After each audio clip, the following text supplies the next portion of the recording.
when I started to be able to more outwardly express masculinity, I ironically became the people that I hated. Oh.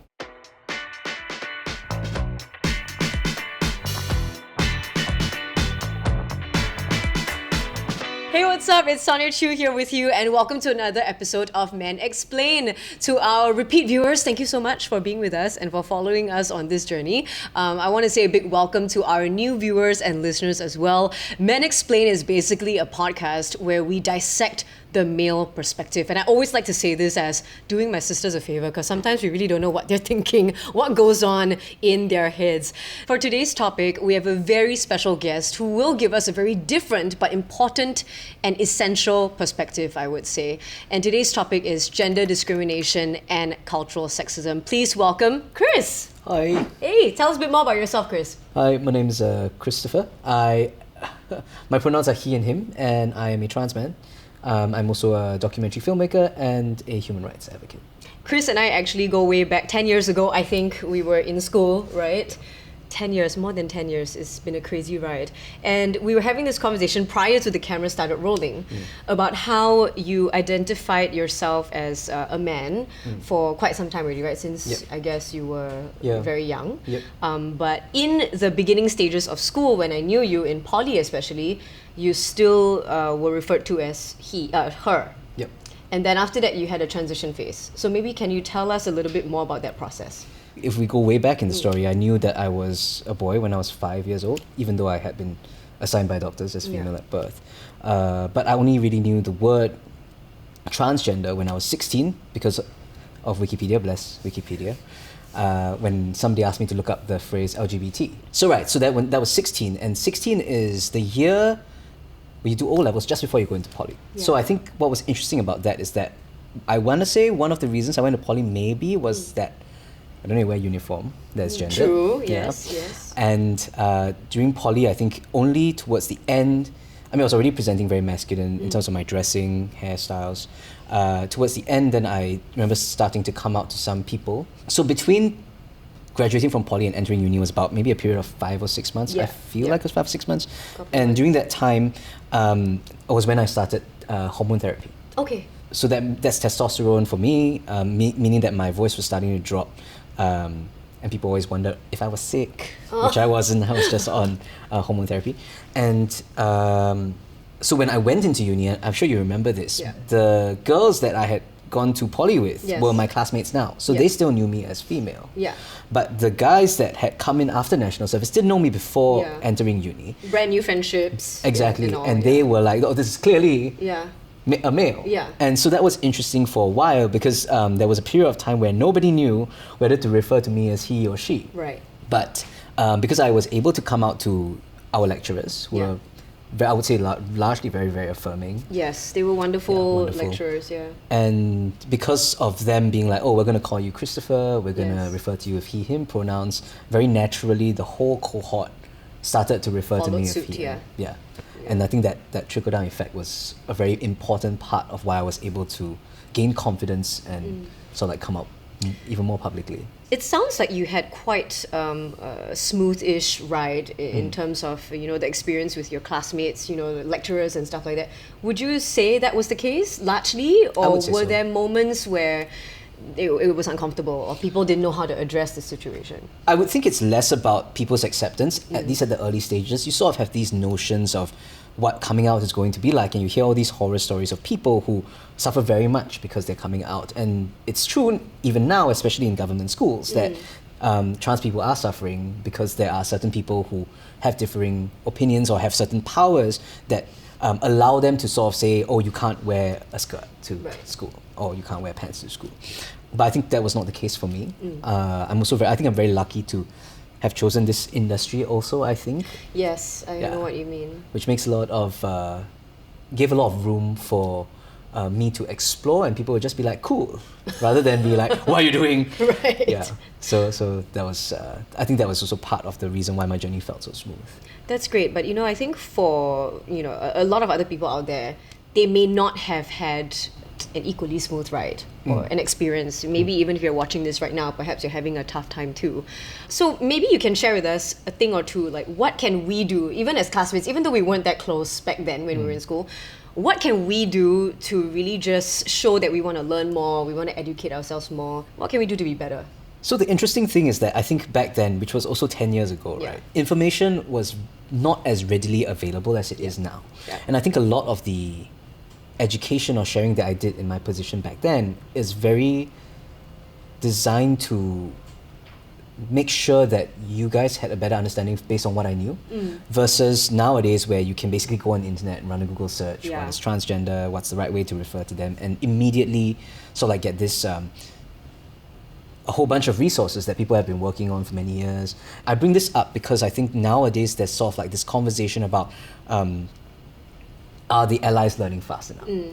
And I think there is something to be said on both sides, where one is, am I allowing the space for allies to make mistakes and grow and learn as a trans person? And then on the other side is, as an ally, am I doing enough of my own work so that the label doesn't fall on a trans person to tell me every single correction that I need to make?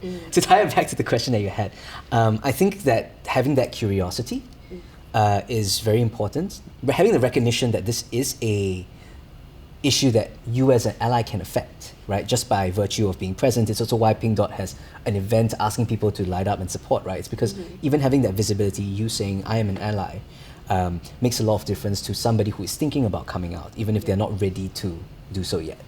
And then the second aspect was the education, which is, I can't just say that I'm an ally, I need to put my money where my mouth is. Yeah. Or you need to put your words into action basically and that is way educate better. yourself, learn more and Yes. stuff like that, right? Now I have to say, I mean, and I want to openly admit as well, like coming into this podcast, I was also a bit apprehensive and I think I was a little anxious too because I feel like I may not be doing enough to like learn a little bit more, especially because we also didn't get the opportunity to get too close in school and, you know, we just weren't in the same social circles. So I really hope that I don't know, I didn't offend you at any point or like, you know, come across as insensitive or I didn't put enough effort to like learn a little bit more. Did I? No, Okay. to be really honest, I Yeah. didn't think any of, and certainly not you or anyone else in our batch, had any sort of like malicious intent. Yeah. 10 years ago, information was just not as readily accessible. And if I wanted people to understand, also maybe it's because like the filmmaker thing, right? Yeah, people are like, I want to tell you my story. Yeah. And at that time, I felt it was very important that trans people were not just seen as like butt of jokes. I use this example a lot. The beautiful woman from behind and then she turns around. And, the portrayal of it is Yeah, just exactly. I would say outdated as well, right? Absolutely. And I wanted to ask as well, you know, because earlier on, before we started rolling too, we had this lengthy conversation about sexual orientation and gender. So sexual orientation, is that dependent on the gender that you identify with? Yes. Okay, so I think an easy way to understand it, and some people conflate these two, and I guess it doesn't help that LGBT is the acronym, where you have LGB, which is referring to sexual orientations, and then you have T, which is referring to a gender identity.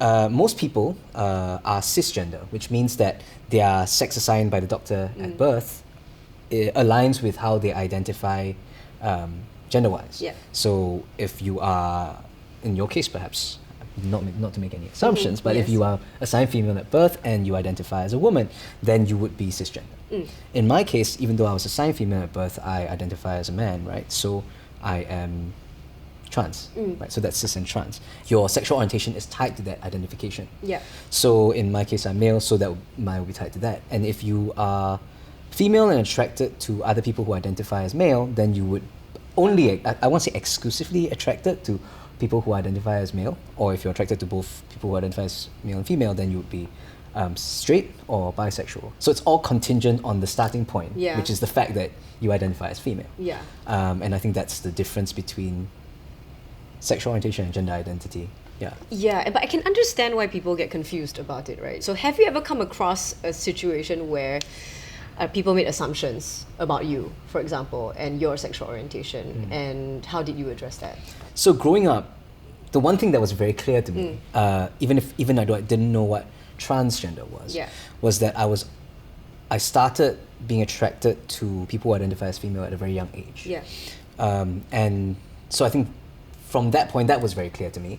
And because other people knew that, they always assumed that I was lesbian. They see the gender, then they see the gender presentation. Yeah. And I think that was what I contended with very early on. But I never identified with that label. So I didn't have that. There are many trans men who identify as lesbian first and then realize, oh, actually, my gender identity is male, therefore I'm not lesbian, I'm just a straight trans man. Yes. A lot of people assume that all trans men must be straight because there is this misconception that trans men transition to make straight women like them, Right. which is not okay. true. Right. Right, because you transition to match your physically transition, I should say, match your physical body closer to the image that you have of yourself, and that relieves a lot of mental stress. Basically what you identify with. Correct, yeah. I don't know if you follow Nikita Dragun on social media, do you? No. Oh, okay. So, certain things that you said were being addressed because the reason why she was very frustrated as a trans woman is that a lot of people kept saying like, oh, you do this and you trick men into liking you, or they use the word trick and all these kind of words that are very hurtful, I would say. And I don't know if it's too personal to ask, but has anyone ever assumed that of you before and said very hurtful things right in your face? I'm very lucky that the only thing I can think of is Yeah. every time people ask me, hey, how come you never go national service? Okay. So I'm very... What do you say to that then? I say I got medical condition. Okay. I mean, that was early on, Yeah. or I would just come out as trans. Like, I want to be very clear. It's not a medical... it's not a medical illness in any way. It's not a disease. Yeah. The International Classification of Diseases, which will be implemented in 2022 Okay. in Singapore, used to classify being trans, so gender Gender-related. not even, it was just, I think it was, at the time it was called gender dysphoria. Okay. They used to classify it as a mental health issue. I see. But in 2022, it will be classified as a sexual health issue. Because it's more regarding the sex than it is the mind. Yeah. And it will be now referred to as gender incongruence, which is, I think, for the advocates around the world who want to demedicalize it, so it's no longer seen as a medical condition. as an illness, basically. right? As an illness, yeah. Yeah. So then that was a very big step. Yeah, I think that's good. I mean, it is a good step, right? It is a good step. It is a good as well. So we're gonna then move towards cultural sexism, which is something that we also want to address today in our next segment too. Now, according to Bristol University, it is a gendered power that is circulated and embedded within our society that favors masculinity. So, being very open about this, you've been on both sides, right? Is that safe to say? Is that okay to say? I would say right? so. I would say so. How were your experiences in that sense? I think I spoke a lot earlier about how like internally I didn't have those like I didn't really have the pull between whether I was male or female. The truth is when society looked at me, they would always perceive the gender that they wanted to perceive. So I think I would say before I started to physically transition, maybe even a little bit after, there's a lot of that conditioning that you would undergo by society as somebody who is assigned female at birth, right? I was also from a girls' school. I see. Back in the day. So you must act demure. Expectations of cross you, your legs a certain way. The ironic thing is that everyone in girls' school don't cross their legs a certain way. They always cross see their your legs like coffee shop this. open back then. There was also what I carried as a member of the church, Yeah. which was that godly woman must behave a certain way, must defer to your husband. Husband makes the decisions. Yes. Anyway, the list goes on. The list goes on.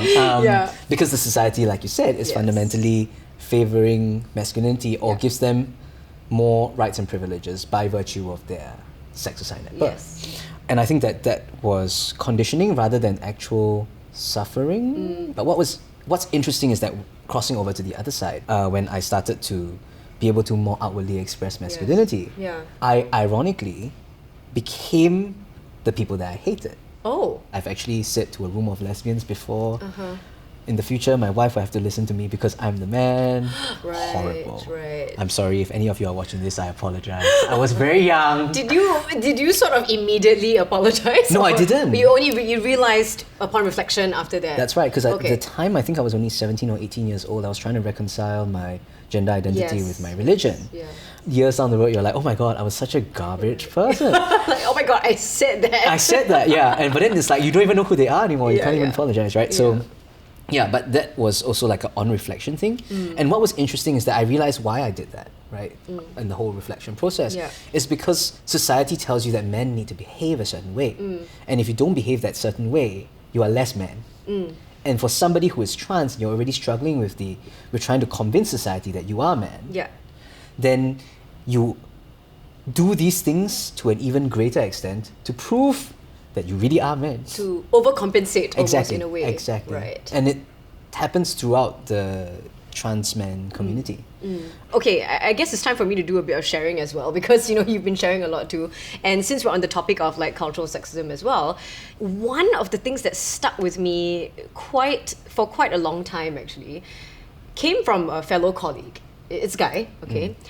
He's no longer within the company, but it was just, a peer. We were chatting about, my start in the career, start in the industry and all that. And he was like, oh yeah, you'll make it very far only because you're a girl. Like, he literally just said it like that. And I just was kind of shocked because I didn't expect that from someone that I looked up to at the point in time. So I was like, oh, what do you mean by that, And he was like, oh, it's just easier for you lah, because pretty girl sure make it one.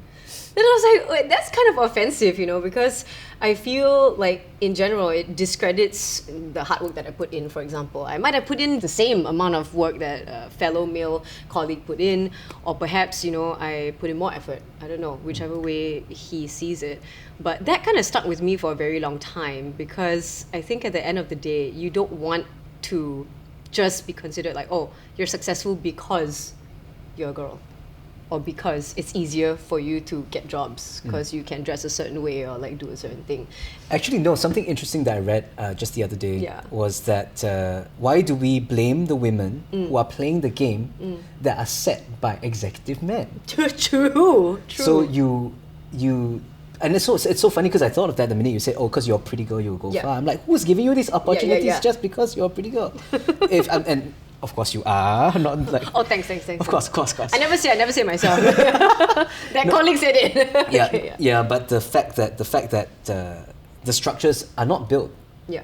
by women, honestly, largely they're not built by women. We've seen this happen time and time again in all aspects, especially the media actually, like the Yeah. Weinsteins, Yeah. all these like men who are established figures in industries and power. They basically set the entire culture for their organization, Yeah. right?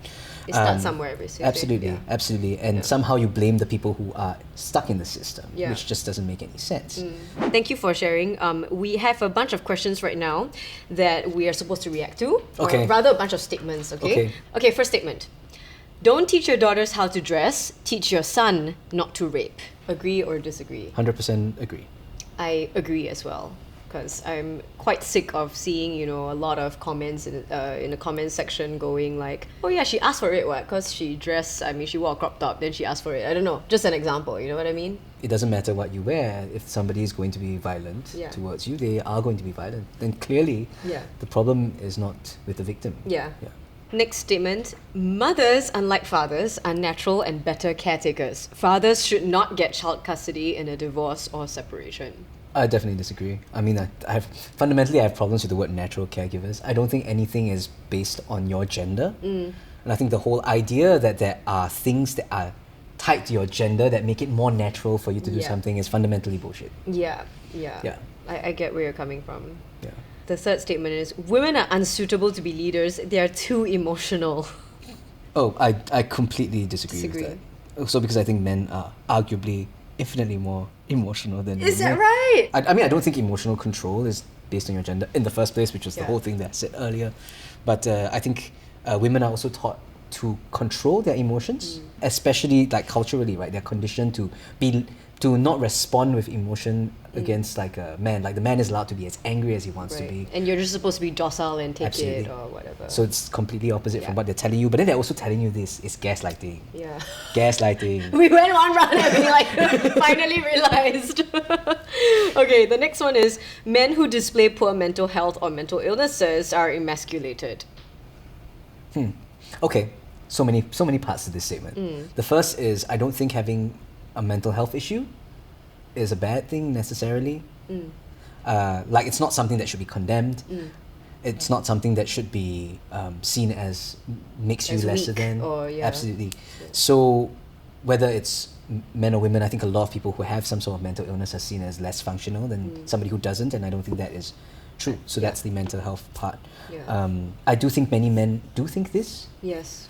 because we have this whole culture of like, I need to be perfect, I need to behave in a certain way, need to not have depression, Yeah. you know, so that I can be the perfect man, so that everybody can look up to me. Yeah. Which I don't know if it's emasculation necessarily. I think, well, in a conversation that I had with a therapist that I used to see, he was saying sometimes it's very hard, like especially in couples counseling, to get the husband or the boyfriend to come along, because they see going for counseling or therapy as something very weak or something they don't need. Perhaps, hopefully, this is changing, because I feel like more and more people are seeing counseling and therapy as something that is part of our day-to-day lives. It just is a way to check in with yourself to improve your relationships as well. Would you agree with that? Absolutely. Yeah. So actually, that reminded me of something that I recently read, which is that men are just distant in their emotions because they feel that they're only allowed to feel two things. One is happiness and the other one is anger. But there's no sadness. You're not allowed to be sad. You're not allowed to have nuances to your emotions. Yeah. It's just, I'm happy or I'm angry. Yeah. And I think that is causing depression. So Yeah. ironically, it's causing mental illness. Exactly. Then it compounds because you think your mental illness makes you weak. Then you're just angry and you're just angry at yourself. And then here we are back at square one. Basically. Exactly. Next statement is, men should make the first move when dating a female, or else he would be seen as having no guts or not in control. Personally, Yeah. I think it's very attractive if a woman makes the first move. Yeah. Or, at least shows like very explicit interest. It's like, I think you're very cute or whatever. Let's, Yeah, go just out and, get straight to the point. Exactly. Yeah. Because there shouldn't be this like power imbalance. I cannot Yeah. women cannot be the first move. I'm just gonna wait. Yeah. And how will we know? How will we know? If you like somebody, just go for it. She batted her eyes twice. You should know. I think that assumption is also very difficult to live up to sometimes. Yeah. Because there is a fear of rejection. Everybody has a fear of rejection, right? Why should the burden be placed exclusively on men? Which also brings me to the topic of proposals, right? Like, girls kind of just always expect the man or the boyfriend to propose, or the partner to propose, right? I think that's popular culture. Yeah. But also because I work with the LGBTQ community, Yeah. right? Who is the man? Yeah. Right? Okay. So in that scenario, there's no expectation Yeah. of one partner being the one to propose. And I think that also, if you look at it that way, it's like it's never a gendered expectation. Or it shouldn't be a gendered expectation. Only the straight people very obsessed with this like man is supposed to woman because of what we see in the movies. Of for course, example. it's all advertising, marketing, Absolutely. what we see in the media, to be honest. Okay, the next statement is, women have to choose between motherhood and a career. I disagree with that. We know so many successful moms, out there as well, who are juggling both, and they're doing it perfectly. So, respect to you. I think a big thing here to take note of as well is the fact that men should share in the load of caregiving. It should not be the woman is the mom, so she takes care of all the babies, so the only thing I do is come home from work and put my legs on Right, the desk. yeah. And then she cooks and she cleans and then she thinks about the groceries. Isn't there some On the Red Dot show happening now? About this. About this? I was so topic. mad. He was like, I don't know how to wash a potato. I'm like, how old are you? You Oh don't know my how to wash a potato? Was it specifically a potato? It was, I think it's some sort of vegetable he was trying to Okay. cook for his kids. The funny thing is that we almost like make a comedy out of it because that is what we think life should look like. Yeah. But it shouldn't be. Yeah. Why shouldn't we expect more from our partners, whether whatever they are, to share in the load of taking care of children? Why should the onus be on only one member to do I that? think it's emotional always labor? like it goes back to expectations and society as well, because like what we see with our parents and grandparents, or our dad or granddad, they're the ones that go out there, they're the sole breadwinners, right? And then you see the lady of the house taking care of all the the home stuff and all that. You see it as it is, and then as we grow up, we also kind of realize that maybe subconsciously we fill up that role, perhaps. Okay, next statement is, women are meant to look good and men are meant to be successful in their careers. Disagree with that. I think nowadays, especially in this day and age, there's so many successful women out there holding great positions in their companies, making change, most importantly, out there in the world, right? And are beautiful also. Exactly, at the same time. So before we wrap things up, Chris, anything else that you would like to add on? I think to throughout this conversation, we talked about gender, we talked about gender identity, we talked about sexual orientation. And I think it's important to remember that these are just some aspects of somebody's life, and they interweave with each other, and that affects how you are perceived by society and the privileges that society affords to you. So for example, my privileges, because I'm perceived as male, are very different from when I was perceived as female. Yeah. I think this applies across the entire spectrum, including race, religion, gender identity, sexual orientation, class, a bunch of other things. And it's important to recognize that these intersectionalities are where we can pay more attention to when we acknowledge our own privileges and other people's, places where they may be discriminated against. Well, Chris, thank you so much for sharing, because I have to admit that I have been schooled today, like for reals. My main takeaway from this is that I realize also how ignorant a lot of us can be, and perhaps we're not putting enough effort as well to educate ourselves. So I think my main takeaway is really to be kinder to each other, to have a bit more understanding as well. It really doesn't take much effort to do a little bit of reading every day, or just have conversations with your friends, with your family, perhaps say even with our parents. Sometimes they don't know as well, they don't realize that they're saying something offensive or hurtful, and I think it's really also up to us when we educate ourselves and we share it with other people. I think that's generally where it starts from. Like we say, always start somewhere, right? So hopefully it starts with you tuning in right now. If you enjoyed our video, please remember to like, share, and subscribe to our channel. You can share your thoughts and leave a comment here. No.